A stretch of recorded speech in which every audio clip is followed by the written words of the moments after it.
Welcome back to the program, friend. We've been discussing Karl Rove and the establishment consultants that are helping to destroy America by means of capturing the Republican Party. Actually, they've already captured it. The challenge before us now is to get it out of their hands. I'm going to talk about what we just read from the book The Prince by Machiavelli, but I want to first read to you the words of Jesus from the Gospel of Luke.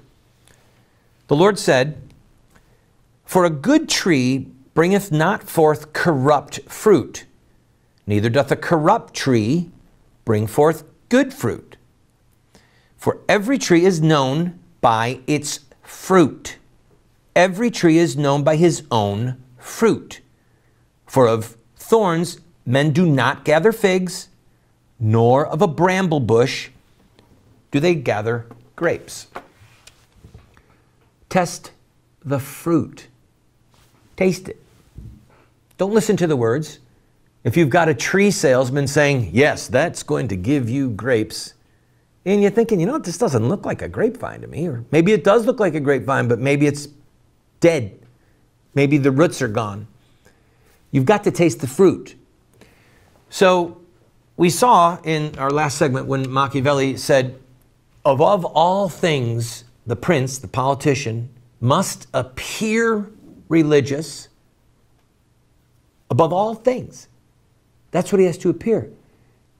Because people are often willing and ready to be deceived. And he said, most people judge by the eye and not the hand. And he went on to explain in that passage what he meant was this. Most people never get close enough to a politician or to a prince in those days to actually see how wicked they are. So as long as the prince in his public announcements says the words that sound religious and humane and devout and caring, he'll be able to seduce people because most people don't get close enough to touch him, to see him behind closed doors. Now, in our current political world, while we might not get close enough to ever see a candidate or an incumbent behind closed doors, we can taste the fruit of their policies. We can ask the tough questions. We can ask, or we can look at their voting record. Will you pledge that you will never sign, or rather vote for a budget that includes 1 penny for the baby killers at Planned Parenthood? It's a simple yes-no question. Now, if they've been in office a while, you can look back over how many times they voted for budgets that gave money to child killers. You can ask them, will you vote, yes or no, to revoke the most favored trade status with China? All right? Yes or no?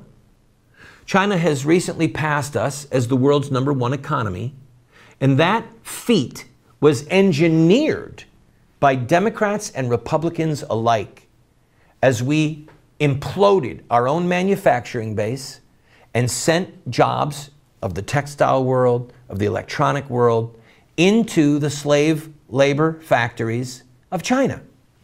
So you can ask somebody who's running for office or somebody who's an incumbent, would you seek a vote, bring back a vote to revoke China's most favored nation status and to begin to put some duties and some tariffs on the goods? Would you vote yes or no to say marriage or civil unions, which are marriage by another name, must only be between a man and a woman? Yes or no? On the economic side, Tea Party viewers, are you a socialist? Oh, I'm not a socialist. Are you sure?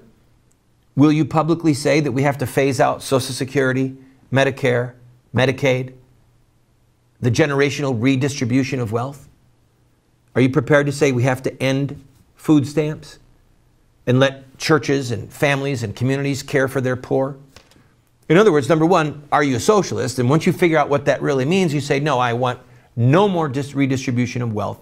Then you can go to the Karl Rove politicians and ask them, are you prepared to bring an end to the welfare state? Yes or no? And begin to grill them on the details. So, I got to take a break. I'm almost out of time. I'm going to give you a few more items that you can use as a litmus test when we come back. Don't go away.